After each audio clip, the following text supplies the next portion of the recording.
Good morning, producer Neil. Good morning, Josh Widdicombe. You're wearing glasses for the first time because it's a big day. And because I'm tired. That's not why people wear glasses. That's why I wear glasses. Is it? Well, I find I get very... Are they those fake glasses? No, they're real, but... Let me just check. No, that isn't a thing. Wait, I don't understand. I should wear my... Have you tried tea? Well, I did get them for driving, and then my eyesight's clearly got worse. And when I've got a lot of... We haven't had much sleep. I've had a lot of sleep, or I've got a lot of screen time from doing a lot of kind of editing and stuff, which I will. Then I put my glasses on because it helps me just... I'm not buying it. We'll move on. It's a big day. Are we calling it All-Star Sunday? Is that what we're going to call it? It's a superb Sunday. We've got not just Kevin Bridges, but Jon Richardson as well. What we've done is we've misbooked. We've put all our eggs in one basket, and basically we're not going to get enough of either of them. We've created an omelette when we wanted 2 mornings of fried eggs. It's Omelette Sunday on XFM. How's your week been? My week's been alright, but I did have an awkward moment yesterday. Couldn't find your glasses, too tired. I sat down. There was a 3-person bench. I was waiting for the train. Classic. At the tube station? Tube station, yeah, and the middle seat was free. So I sat down thinking I was sitting between 2 strangers. Yeah. What I had done was sat in between a couple who just had an argument. And no. So what, they'd had such an argument that they'd moved away from each other? Yeah, and they were touching. And then how old are they? This is amazing. I'd say early 20s. Yeah, how did it transpire they'd had an argument? Well, they were kind of something that happened to Larry David. They were facing away from one another, and she was on her phone texting, and then he was texting. In an underground, good luck with that. Well, I think they were on the Wi-Fi type thing. Oh, is there Wi-Fi now? Yeah. At the stations, you can't in the tunnels. Oh, right. And then he kind of went, we're going to talk about this.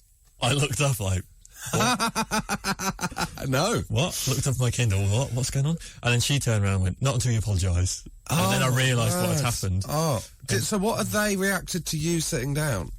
Well, it was kind of awkward because I was leaning forward reading my Kindle, so I had my elbows on my knees. Oh, God, you were too far forward rather than too far back. So I couldn't kind of... Were you tempted to get up? Or would that have drawn attention to you? Luckily, within about 30 seconds, the train had Did they talk about it? Did he apologise? No. He didn't apologise? No, he was like, you know what happened? Did you not stay to find out what had happened? No, I was so uncomfortable. I didn't want to. That's unbelievable. I'd have been straight in there. So, do you reckon they patched it up? Yeah, probably. I hope so. Yeah. Josh Widdicombe. XFM. Now, it's Any Other Business. First up on Any Other Business, I did get a tweet, Any Other Business-based tweet, saying that Greg James has a very similar feature to this on his radio show. What? We were both copied in as well, which I always feel slightly snide. Because me and Greg are both getting that tweet going, who's copied who, and he's a bit embarrassed because he's copied us, and it's awkward. Right. Hello. So we should say what it is. If you've got any complaints, josh@xfm.co.uk, and we will uphold them with this sound. We never reject them, so let's move on. Hello. Last week you referred to a vocalist not using a mic as a cappella. Yes, that's how you spell it. No, I mean, that's not great radio. But it is. They are correct. This, however, is incorrect. A cappella refers to singing without musical accompaniment. The term often used for not using a microphone or amps is unplugged. Love the show. I always listen to the podcast at work on a Monday, open brackets, or Tuesday when it's late, close brackets. Regards, David in Hampshire. Do you consider it being late on a Tuesday? No, I consider it early if it's on a Monday. Oh, fine. Dear Josh, back in episode 75, open brackets, the second Sunday episode, close brackets, you introduced your TV correspondent as Nathan Caton. Since then, I've been under the impression that Nathaniel Metcalf is a rather cool black man. Imagine my surprise when I Googled him last week. All the best, Kevin. Now, Nathan Caton, if you don't know, is a black young comedian, quite cool. And Nathaniel Metcalf sounds... Well, for a start, did I call him Nathan Caton? I've listened back and I can't hear it. So I think Kevin is putting his own understanding on it. Secondly, how you confuse these two voices? You've got samples, haven't you, of both the voices? Would you want to identify which is which? Yeah, I think I can. So, which one of these is a cool young black man? Let's see. The first one and the second. I celebrated the Jubilee. To be honest, I didn't celebrate it as much as I wanted to. I wanted to go out to a street party. Yeah, I think that's enough. This week on Channel 5, it's Celebrity Detox Camp. I mean, it's just absurd. I mean, I'm not buying that. I didn't even say it. Not upheld. Josh, producer Neil, intern Charles. I've noticed a regular texter is Lauren Sorensen. and you always comment on the great name. Obviously, not being a parent of a small child, you do not know that the CBeebies cartoon, Charlie and Lola, and that Lauren Sorensen is Lola's imaginary friend. Just thought you'd like to know, Naomi. So there's three options. It's a coincidence. They've adopted that name, or we're being texted by an imaginary person. They've got it wrong because it's Laura Sorensen. Oh, it's Laura Sorensen. So Lauren Sorensen. It's never properly texted in as far as I'm aware. It's not properly texted in. I mean, these are some of the worst any other businesses we ever had. Also, Charlie and Lola is not a cartoon. It was originally a book. Yeah? All right. Did you know that? I didn't know that. Written by Lauren Child. I used to work in the children's book department of Waterstones. A little bit of trivia about Lauren Child. She, you know, Damien Hirst's dots. She painted those. Really? You see, people come in with their bad facts, and I give them back with interest. Josh Widdicombe. Podcast XFM. Pearl Jam on XFM. That's a surprise XFM choice, Pearl Jam. Not at all. Just testing you. Right, now, on the Josh Widdicombe Show, it should come, really. I keep saying the Josh Widdicombe Show this morning as if I'm really trying to make a point. I'm not. On the show, we come to our tweet topic, and now you drew attention to the fact Friday was Black Friday, which I don't know what this is.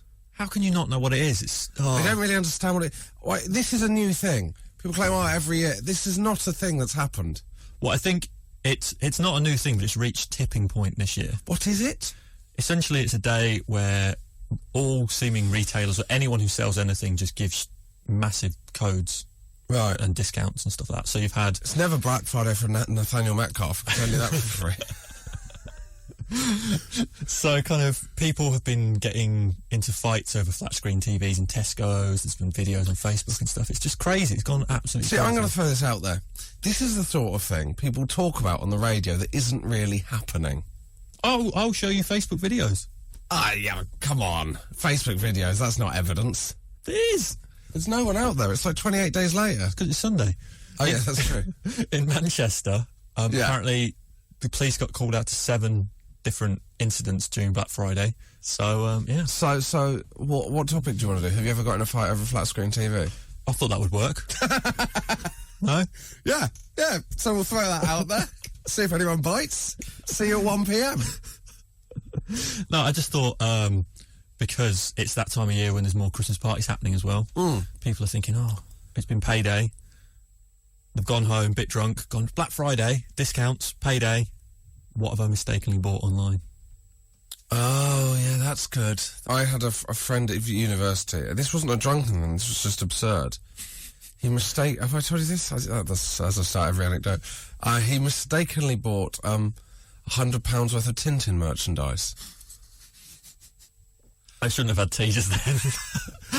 Because he put it in the basket, and it was in euros. So he thought he needed to click through for it to convert into pounds. And just confirmed the purchase. Oh, I do. He was the same person that hadn't seen the minus on his bank account, so thought it was like £2,000 in the black, in the Black Friday, when in fact it was in the Red Friday. Don't know what's happened to him. Josh Widdicombe. Podcast XFM. This is XFM. It is Sunday morning, and I am Josh Widdicombe. They are the facts. Producer Neil is still here with his specs on. The old viewfinders. Keep going. The bins. My glasses mean I can take part now in a game my friends play, where one of them wears glasses. Who's a Specky Four Eyes? No. Joking.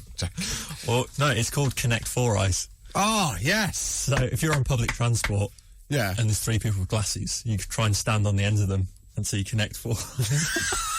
That is not a game. It's a game. There's a Facebook and then group. What? There's a Facebook group? They started a Facebook group for it. Wow. So, and if you're with friends so while do you do it... get a photo taken of Connect 4 Eyes? Yeah, if you're with friends when you do it, you try and get them to take a photo secretly. Oh, that's highly illegal. Now, things you bought when you're drunk. Now, Ryan Burns. I bought a blender at 2:30 in the morning a couple of days ago. I wasn't even drunk, just tired. Need to find his glasses, I imagine. I mean, I think a blender's a useful item, that's the thing. But it depends how many you've got. Well, how many blenders? You might have one already. Yeah, you're right. Do you want one more? Go on then. I want to purchase flights to Peru when drunk. I mean... Paddington Bear.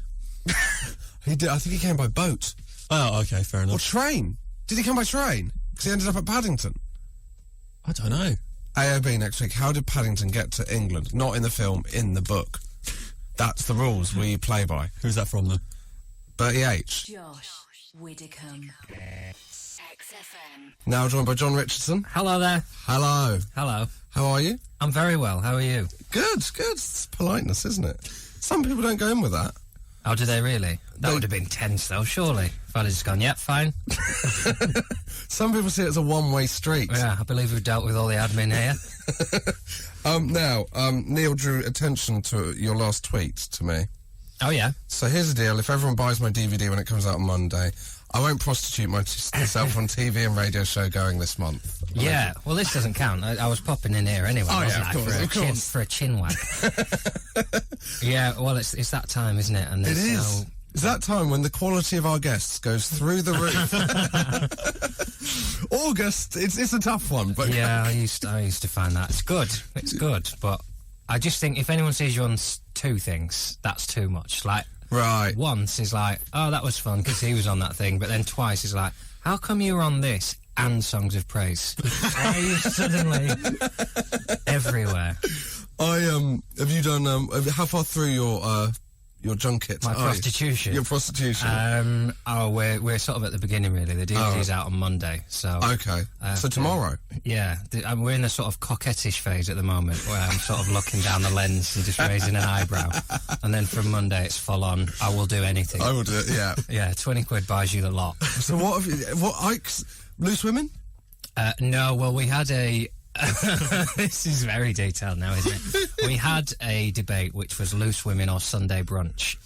And I Brunch. had It's got to be do one. brunch. And brunch, at least you get food, and they sometimes Yeah. give you wine. Have I told you this before? Last time I went on. Now I'm not a bad cook, but I don't really like eggs. Right. Right. I've never had them for breakfast. Really whittling down the food options for yourself, aren't you? I love flour though. I Yeah, just really insist well. on flour. Yeah. So I'd never broken an egg before. Never? I'd never broken an egg. No. And then they were like, "Can you break an egg?" And I was in this situation where I couldn't admit that I'd never broken an egg before. Maybe. Yeah. Who knows? So I had to break an egg for the first time live on Channel 4. It's not bad, is it? It's fine, yeah. Once you start. Once you start, I did too. I know, it's stopping, that's the problem. I was tentative, but then once I had the guts to really go for it. 2 hands, Yeah, obviously, I'm not. a little bit of shell in there. Yeah, not much. I was just getting over my squeamishness about eggs, because my mum, when I was a kid, used to pick out, there's the little white phlegmy bit attached to the yolk. She used to always pick those out, and I sort of got into that habit. I don't want to put you off, since you've only just got into cracking eggs. I don't want to put you off. Josh Widdicombe. Podcast. XFM. That was Jose Sedated on XFM, the Josh Widdicombe show. Still joined by Neil with a massive Lucozade. Yeah. Yeah, and Jon Richardson. Hello. With a small water. Small water. Says it all, doesn't it? I mean, if we'd played Match the Drink. Wow. Right, now, the topic of today Yes. is things you've bought drunkenly online. I imagine you've done this. Yeah, I frequently do it. I Do went you? through a period when I lived in Swindon and I was drinking quite heavily. As you do. Those two things tend to go together. I would... The worst incident I had was that I was watching Closer, the Clive Owen, Yeah. based on the... Sexually charged film. Yeah, there's just one scene in it which is just exquisite, where they, for someone who's single and bitter, Yeah. they're both At the time. they're both cheating on each other, but they both want the upper hand, and it's Clive Owen and Julia Roberts. Yeah.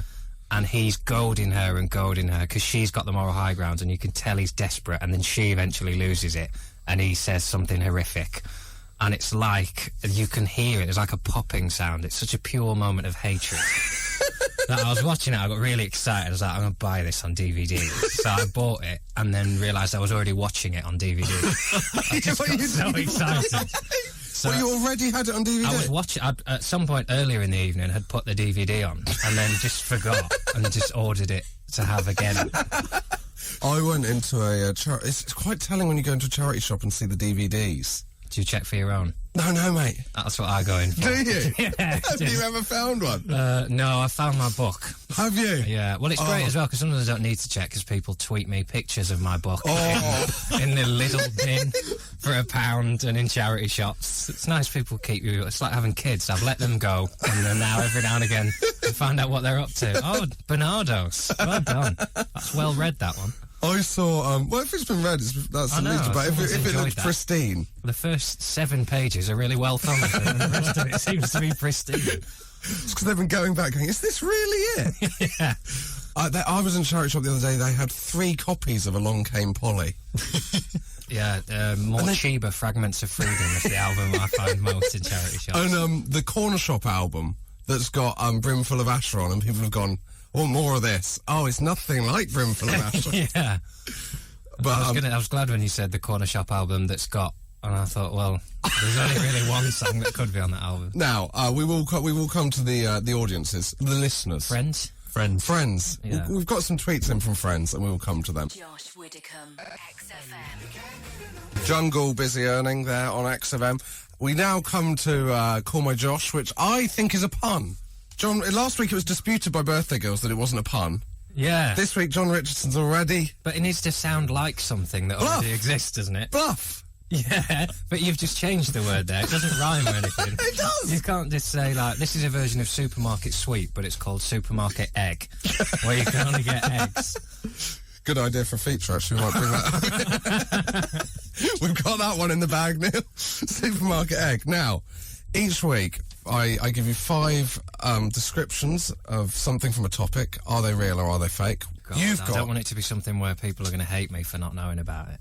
No, it's fine. It's sequels to movies from the last 20 years. Okay, I've been alive for 20 years. Yep. Yeah. Okay, so these are 5 sequels. Are they real or are they fake? Okay, excellent, good. Have you got the bell ready for the correct answer, Bill? Yep. 8. The sequel to 7 sees Morgan Freeman attempt to catch a serial killer who is committing 1 murder for each of the planets. Oh, I see. Well, I mean, I'll be honest, I had my suspicions anyway.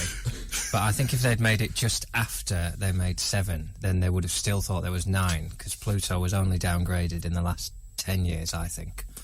So on that evidence... That's alone, your evidence. well, That's your issue. It's like, I'm playing this like Eggheads, where they've obviously said, if you know the answer, don't just say it straight away.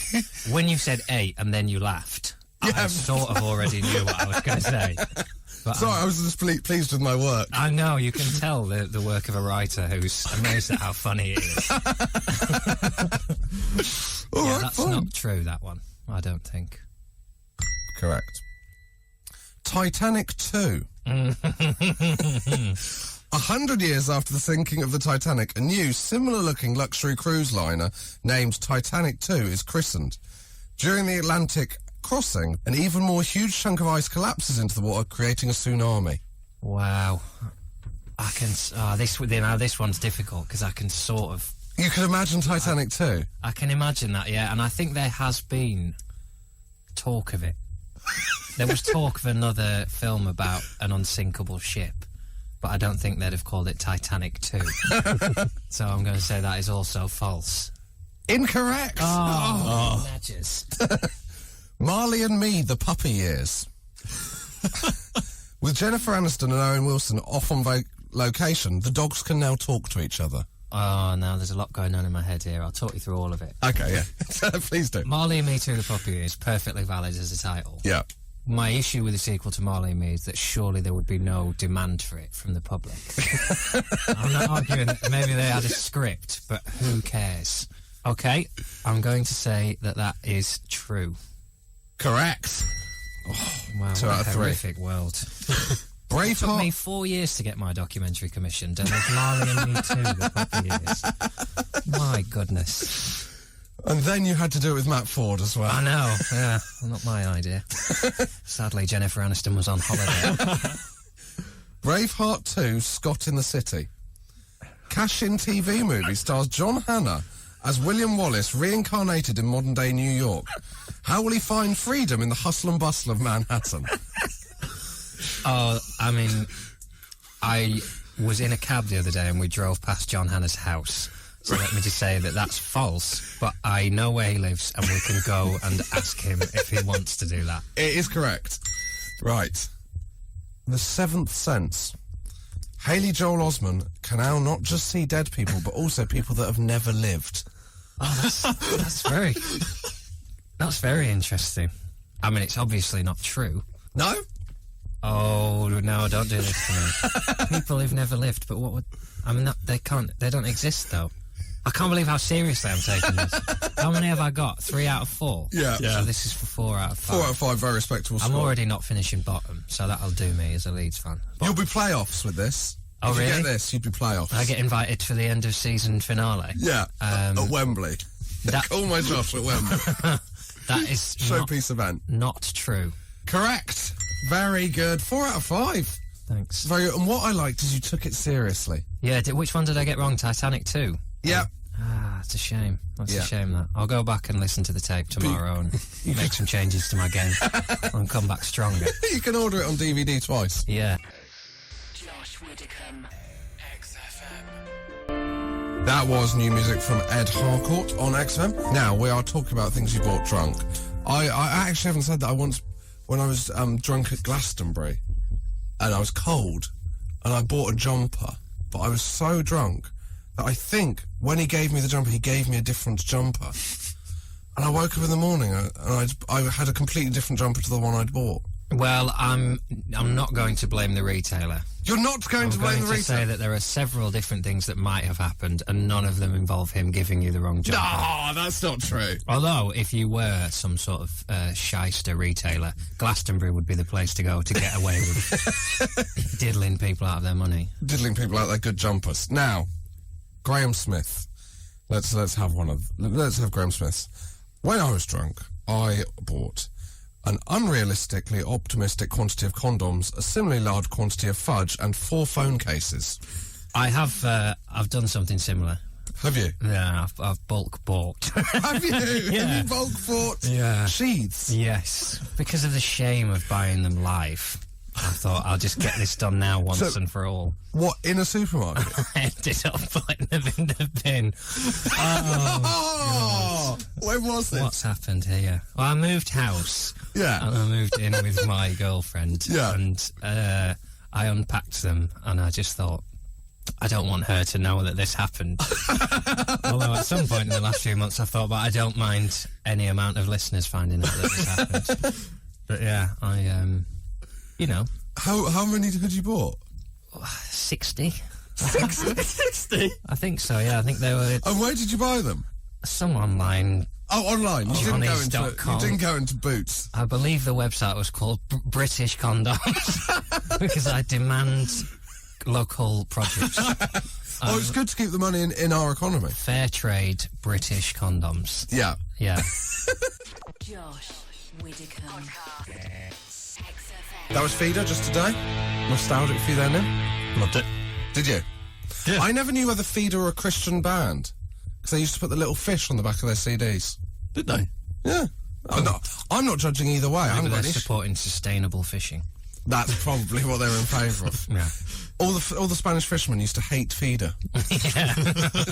They were originally called Trawler, but they changed their name. Now, things you've bought online when you're drunk. Mikey Carpenter, my mate once bought a boat on eBay after a bit of a mad sesh. I don't believe that. I think you might. I How much is imagine a you boat? could get like a carcass of a horrific thing. Oh, yeah. For a price where you thought, it's worth it just to say I've got a boat. Yeah. When I wake up in the morning and tell everyone, oh, I've got I a thought you were boat. going to do the Saved by the Bell theme tune then. It did feel... Oh, did it? When I wake up in the morning. I've bought a alarm boat. gives out a warning. I don't think I'll ever make it to the docks. Oh, you a sailor?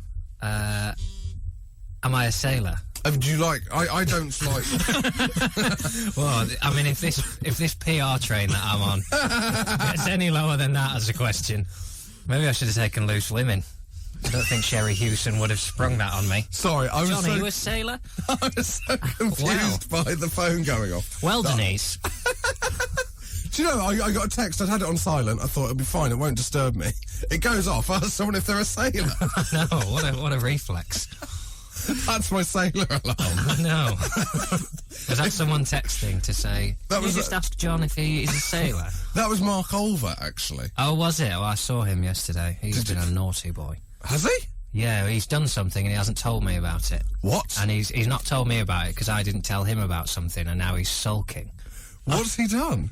Well, I don't know if I can break this news live. Do you know? Oh, I know. He's done the thing that I did, that I'm doing next April. Oh, I know what he's done. Yeah. Are you doing him? Am I allowed to say? You doing a marathon? Oh, no. No, I'm getting married. Oh, he's got married! Well, he's getting married. What? But I didn't tell him I was getting married because I proposed, and you don't phone everyone, No. do you? It's like sometimes my family get really grubby with me because you didn't tell me you were doing that thing. And I said, that's because I would have had to phone you and just say, guess who's on the One Show on Tuesday? So I did, I told my family that I was getting married, and then my friends, I thought I'll bump into them and I'll tell them. And then he found out from someone else, so now he's sulking. So he didn't tell me that he was getting married because I didn't tell him. Wow. I know, we're having a little to-do. All for me asking you whether you're a sailor. I know. You wouldn't get this on the One Show. Ask me if I've ever kayaked and I'll tell you a story that'll blow your mind. Josh Widdicombe, XFM. Reaching the 2/3 of the way through stage, that's how I like to view it now. Yeah. Now, Jon Richardson, thank you for coming in. It's been a pleasure. Your DVD is out? Yes, on Monday, tomorrow. Now, on the DVD, I haven't seen it because it's not out yet. I mean, I've been touring it all year, Josh. I mean, you could have come at some point. Well, yeah. I mean, comedy is a live event. You know Is that it? better than anyone. So you're promoting your DVD, though? I know. Yeah. Comedy is a live event that you can see on DVD. Now, your backdrop would move depending on the noise of the crowd. Yeah. That's a gamble, isn't it? Bold choice. That's a confident comic. Yeah, an oscillating sound wave. We sort of discussed that in the meeting. I said it'd be nice if it moved every time the audience laughed. And then through the course of the meeting, we decided that it would be there, but the cameras wouldn't pick it up while I was talking. So that people's attention wasn't drawn to the silence. What I really wanted was one where it went slowly round the stage, like a game of Snake. Yeah. So that by the end, you could see the history of the whole show, and you could see this line where people had laughed, and you could look back and go, oh, that was the yogurt joke, I remember that one. Oh, that was good. Was that not feasible? That was not feasible within our budget. In the end, we just got Neil Buchanan from Art Attack to draw a wiggly line whenever people laughed. And I'm happy with it. I'm glad. So it's out on Monday. Yes, if you buy it, if you like me, that's fine. And if you don't like me, you probably won't. Thank you very much. It's been a pleasure. Thanks for having me. Josh Widdicombe, XFM. The Clash, should I stay or should I go on XFM? This is Josh Widdicombe, still joined by producer Neil. Good morning. And now, Kevin Bridges, good morning. Good morning, Josh. How are you? I'm good, mate. I apologise, I was slightly late in here. No, it's all right. Jon Richardson stepped in. Oh, we had a substitute. We had a substitute. Good. Yeah, I didn't tell him that, but... Well, I switched you. It was a switch. It was a switch, It was a substitute, a tactical substitution. Now, you're here, you've got a book out and a tour. What I want to talk about the book is that we both I'm were actually inspired. contractually obliged. You're contractually obliged. We will mention it in every link, don't worry. We were both inspired to do stand-up by the same book. Frank Skinner's book. Obviously, you're hoping that's going to be the same with your book as well. Well, when you're writing the book, you don't have any idea who you're actually writing it to.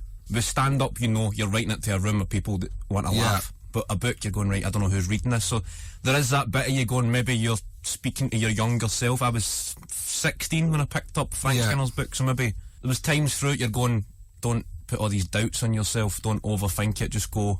Yeah, I can't. I don't mean if that's only comedy, whatever you want to do with your life, just go. Yeah, I still can't believe I did it. If that makes sense. I was reading your book earlier about how nervous you were about your first gig, and I was like, I can't believe I put myself through this. I don't know if I could start again. If I knew how long the journey was going to be, I presumed there was about 20 comedians. And I'd start, and they'd go, well, you'll be on TV in 6 months, it'll be fine. When I done the first gig, I showed up at the second gig, and I'm looking, where's the guys? Where's the lads for Tuesday night? And it was only like, it was gig number 50 before you start meeting the same people. Yeah. So many. I remember my first gig, which I didn't get to go on because they forgot to put me on. So you can imagine how tense you've been all. So you go through the nerves before actually. Yeah, I had all the nerves. Exercising them. And then Compare, before bringing one of the acts on, it was going so badly, he started hitting himself in the forehead with the mic and drew blood. And there was blood going down his face. I was thinking, I'm not sure I want to get into this industry. And I bet a few years down the line you knew exactly what he was feeling.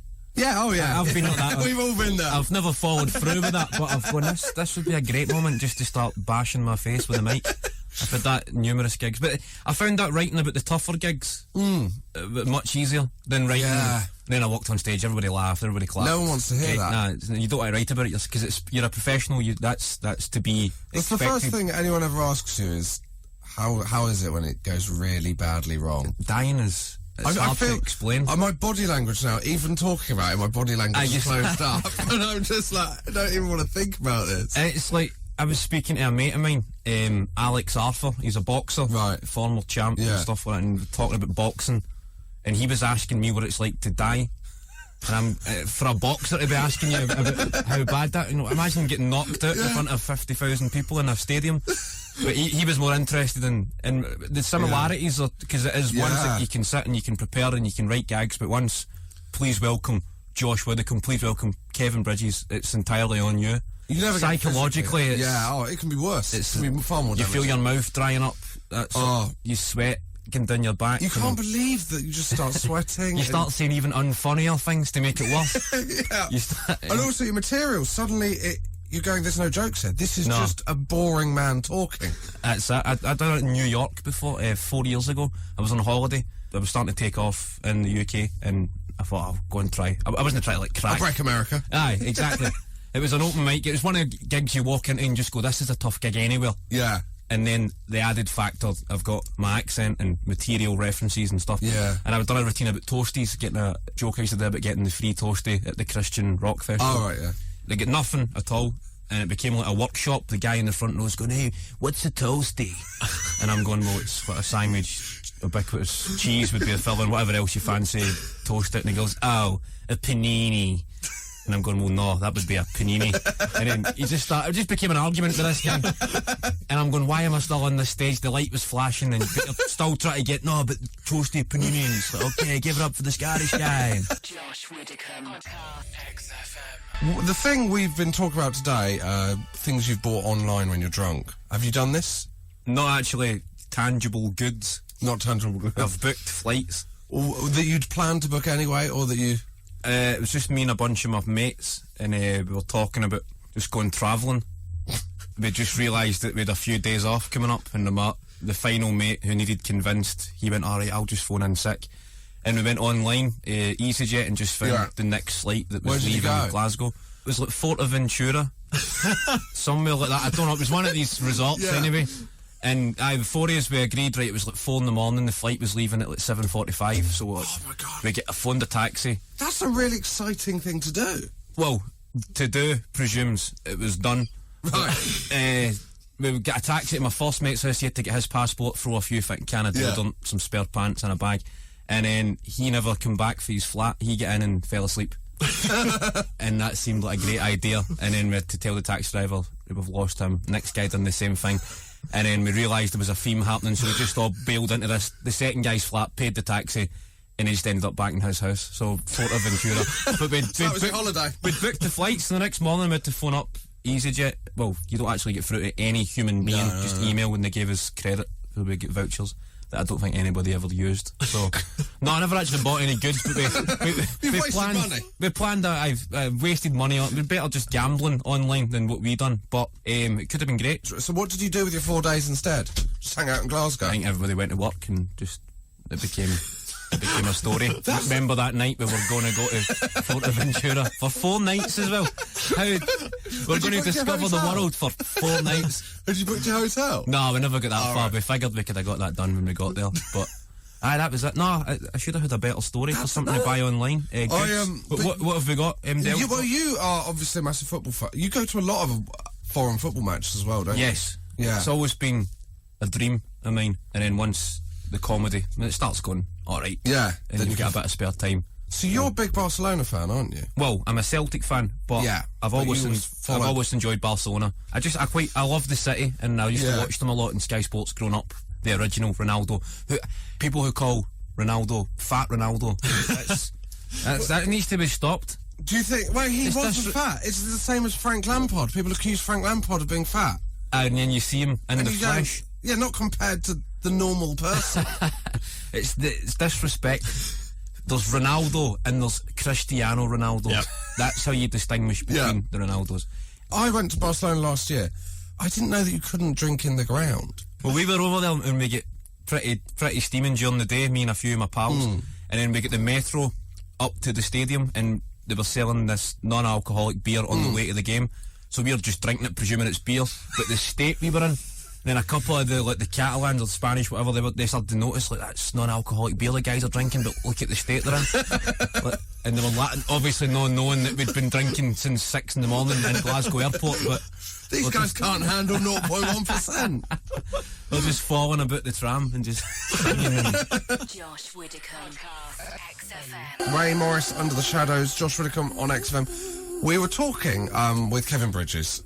I don't know if it's true. Have you played Football Manager with Neil Lennon? and Jose Mourinho. What? We done the Soccer Aid game Yeah. for the charity at Old Trafford, and we trained. Well, I never trained. I had an underactive glute.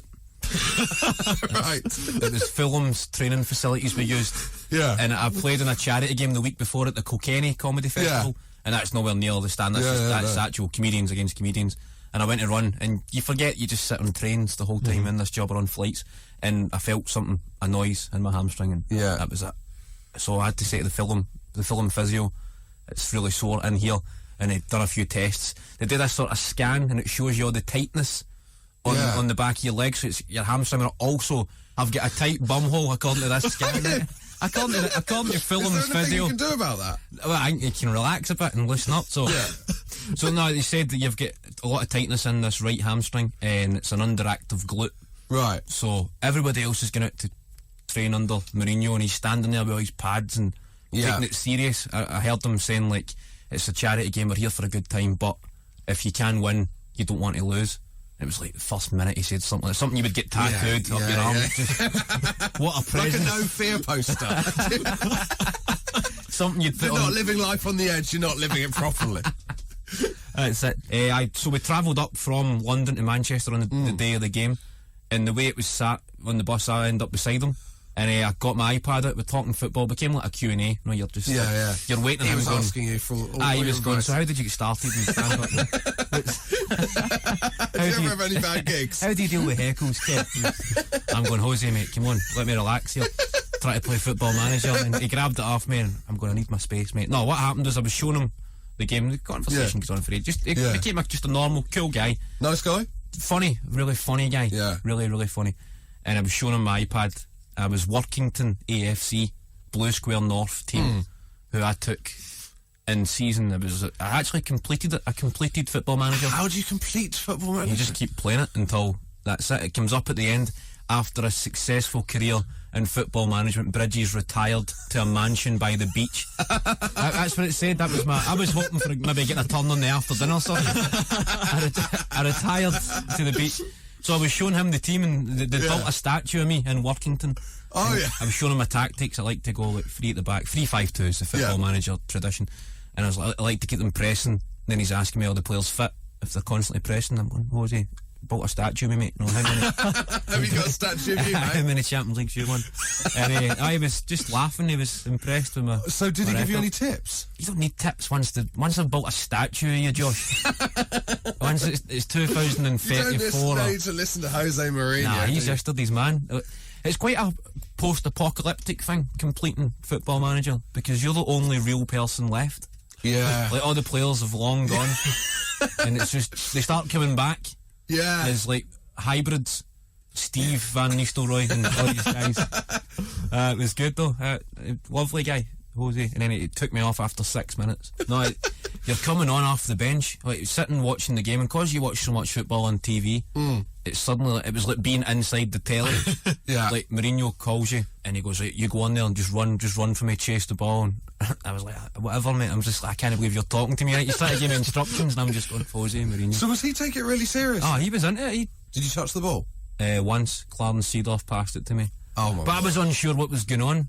Mourinho Yeah. had told me to go down the left, and then his assistant, whose name's also Jose, said to me, hang off Shevchenko. That was his exact words. And Hang off, Shevchenko. if you get the ball, just get it back to him. That was my instruction. Yeah. But I'm going, well, Mourinho said left mid, you're saying like basically a false 9. Yeah. So I'm going, where have I to play? But he's too busy shouting on the ref to make the sub. So I'm starting to panic, going, mate, where have I to go? So I got on the park at Old Trafford, and all you see is the advertising boards and the noise and the stand that you know so well from watching so many games there.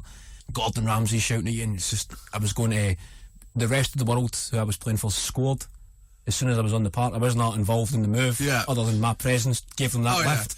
As soon as they were all celebrating, I turned to the nearest person beside me, and it was Clarence Seedorf, and I said, look, Jose the assistant is saying I have to be behind Shevchenko, but Mourinho is saying left mid, where do I go? And he's shouting because it's so noisy. He's going, what did Mourinho say? And I'm like, Clarence Seedorf's just asked me, what did Mourinho tell you? In the middle of Old Trafford, and I was like, this is too much. Get me out of here, I'm man. done. Josh Widdicombe.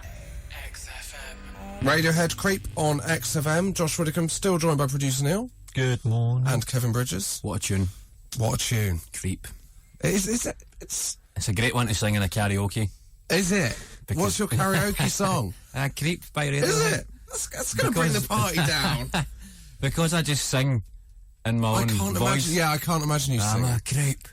I'm a weirdo. Yeah, it's quite intimidating when you do it. Exactly, and just pick somebody. If you're on the karaoke stage, just stare right through somebody. I'm a creep. I'm a weirdo. So would you do karaoke in front of other people? I think my stage debut was karaoke when I was about 15 on holiday. I sang the Bob the Builder, Can We Fix It theme tune.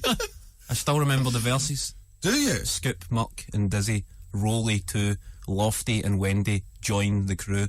Bob and the gang have so much fun. Working together, they get the job done. And then the bit that everybody joins in. Oh, the Glory Hunters come in. Bob the Builder.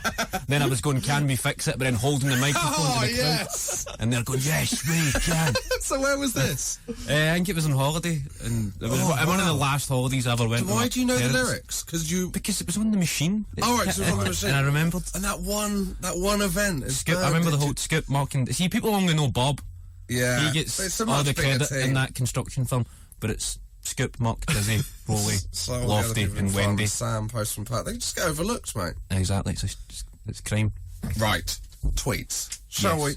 I am easily distracted, Neil, aren't I? You need to drive this. Sorry, Josh. So I called you Producer Dan. Producer Neil. There you go. Are you a football... That was the question. That was it, yeah. I don't know if you're a football fan, Producer Neil. I actually support Rangers. Oh, my God. How does that come about? He claims to be Scottish. Are you Scottish? Are you Scottish? No, look, you could have the final word on the subject. This has gone on for 18 months, so Neil, state your case. Well, my whole family's Scottish, and I was born in Bellshill. All right.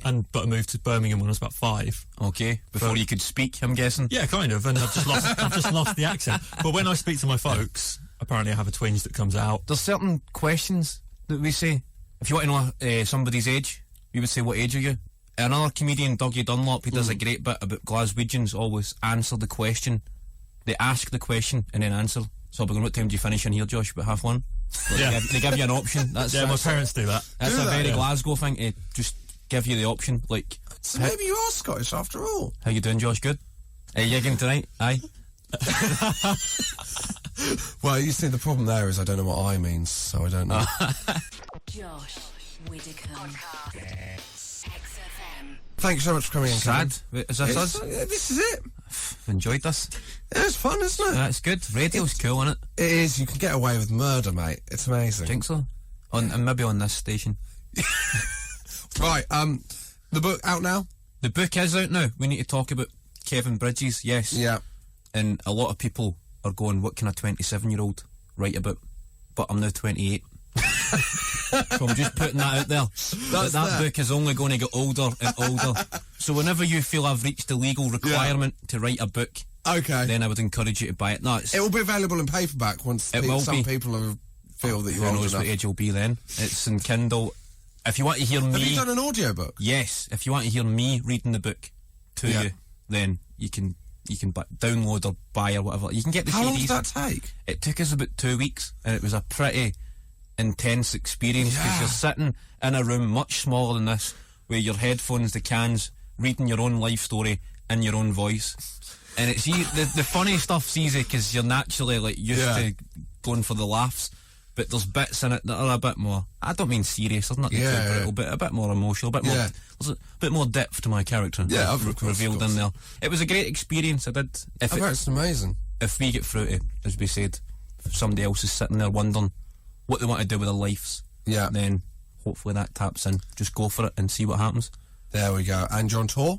Yes, I'm on tour. That starts pretty much all of next year. I'll be somewhere cracking jokes. All the dates are on my website, all over the UK. We're actually even doing... I'm doing a run in Scandinavia. Are you? And fun. Belgium and stuff like that. It's a wee Europa League. It looks like Tottenham's fixture list. So I've got that. It's been a pleasure, Josh. Oh, it's been a pleasure having you. Thank you for coming on. Producer Neil, thank you. To finish, can you just confirm whether you think Neil is Scottish or not? I think he's pretty Scottish.